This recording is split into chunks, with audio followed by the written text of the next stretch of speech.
지혜도 헛되다는 의미. 전 2장 1에서 11절. 즐거움을 위한 행위라면 어떤 것도 할 수 있다. 하나님의 피조물인 사람이 하나님이 주신 낙을 즐긴다고 할지라도 그 낙을 얻기 위해 어떤 것이라도 다 할 수 있다는 생각은 그 생각 자체가 아주 잘못된 것입니다. 인간은 하나님의 형상으로 지음을 받았기에 하나님이 하라 하신 것을 해야 하고 하지 말라고 하신 것은 하지 말아야 합니다. 죄는 언제나 탐심에서 시작됩니다. 에덴 동산의 원죄 상황에서 먹음직도 하고 보암직도 하고 지혜롭게도 할 만큼 탐스럽게도 한 이런 탐심을 인간이 이길 수 없습니다.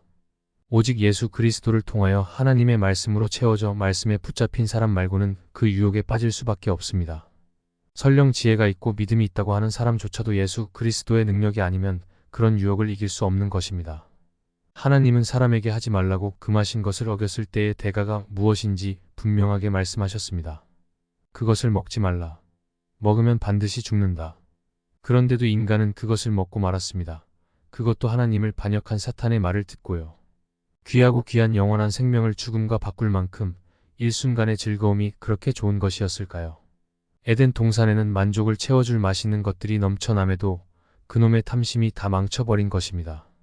탐심이란 놈은 완전한 사기꾼입니다. 노상에서 파는 공갈빵처럼 아무것도 아닌 것이 바람만 잔뜩 들어가 있는 100% 뻥튀기 사기꾼이란 말입니다.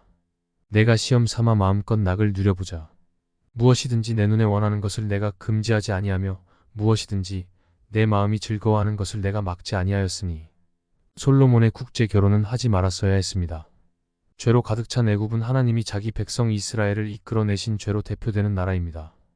이런 국제 결혼은 하나님의 계명을 어기는 결혼입니다. 솔로몬은 그런데도 그 결혼을 합니다. 당시의 국제관계와 사회적 풍조가 그렇다고 합리화시키며 하나님의 계명을 어깁니다. 이뿐이 아니지요.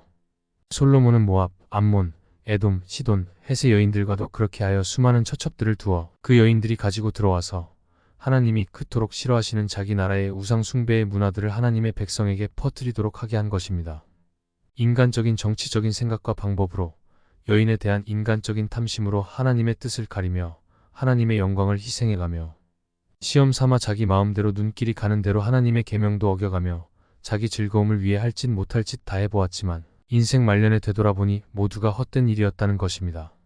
탐심 앞에는 지혜도 소용없습니다. 깨어있는 동안은 무엇이 옳은 것이고 무엇이 잘못된 것인지 분간 못하는 사람은 없습니다. 우리가 어리석은 사람을 우매자라고 하지만 나에게 탐심이 생기고 그것에 빠져 하나님의 말씀을 가리게 되면 내가 지혜자라고 해도 사실은 내가 우매자인 것입니다. 솔로몬이 하나님으로부터 아무리 지혜를 얻은 사람이라 해도 탐심을 이기지 못했기 때문에 그의 말년에 후회가 남는 삶이 되었던 것입니다.